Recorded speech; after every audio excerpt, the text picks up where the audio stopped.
People often think that fats are bad for you, but really there are tons of healthy fats that you need to consume in your diet.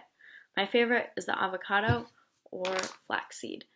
Um, Lipids are substances that do not dissolve in water. Some examples are triglycerides, which make up 95% of all lipids.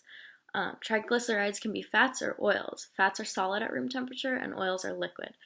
There's also sterols. Cholesterol is an example of that, and phospholipids, which lecithin is an example of. Fatty acids can vary in four ways: by the number of double bonds, by the type of bond, and the location of the bond, and the length.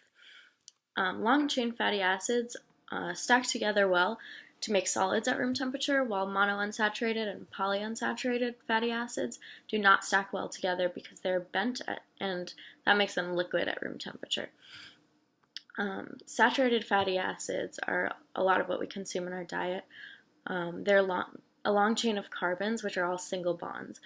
The more saturated the substance is, the more solid at room temperature it will be. Unsaturated fatty acids have one double bond, are called monounsaturated or MUFA. Two or more double bonds means they're polyunsaturated, and those are called PUFAs. And essential fatty acids are PUFAs. Trans fat is the worst type of fat for you. These are often man-made, and they are associated with an increase in LDL or bad cholesterol.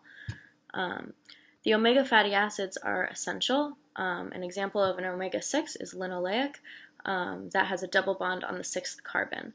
An example of an omega-3, which has a double bond on the third carbon, is alpha-linoleic acid. Some examples of essential omega fatty acids are cold water fish like salmon, flaxseed, and walnuts.